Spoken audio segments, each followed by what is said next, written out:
pupunta ako ng school para magpapirma ng endorsement paper. Kaya guys, samahan nyo ulit akong pumunta ng school kasama ang katamsak nyo na si Laysen. Update nga pala, hindi na gaano masakit ang brace ko dito. At habang naglalakad ako, ipapakita ko sa inyo ang endorsement paper na ipapapirma ko. Kailangan daw kasi may pirma muna ni Ma'am Jerkin bago pirmahan ng aming RT. Kaya nga guys, pununtahan ko na nga sila. Gaya nung nakaraan, sumakay ulit ako ng tricycle. Advice ko lang as a estudyante, tuwing sasakay tayong tricycle, jeep, o kung ano man, make sure na may barya kayo para sakto lang ang ibabayad nyo. Mahirap kasi kapag ka nagbayad ka, tapos buo yung pera mo. Kahit sabihin mo na estudyante, yan sa mga jeepney driver ay hindi nila sinusuklian ng pang estudyante. Kaya guys, huwag mo bibigay ng sobra kasi masasaktan ka lang. Matapos ang ilang biyaya ay narating ko ulit ng aking sintang paaralan para hanapin si Ma'am Jerkin na siyang pipirma ng aming endorsement paper. Sabi niya kasi siya muna daw ang unang pipirma bago kami tumungo sa aming mga RT. Habang hinihintay ay ililibot ko muna kayo sa school namin. Bali hindi pa nga tapos ang pagkakonstruct ng isang school dito. At balita pa nga raw, magiging universidad na itong Marikina Polytechnic College. Parang dati lang maliliit lang ang mga buildings dito,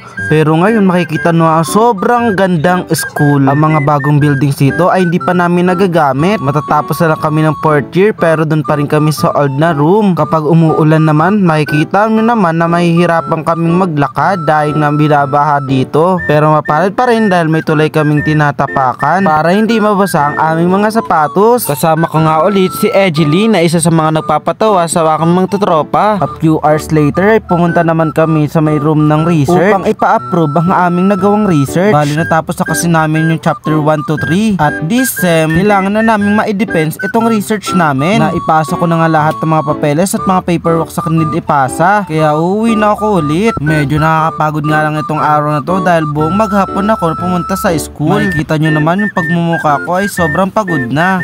Kaya hanggang dito na lang muna ulit ang aking vlogs mga ka-thumbs up. Don't forget to follow me on TikTok. Bye bye!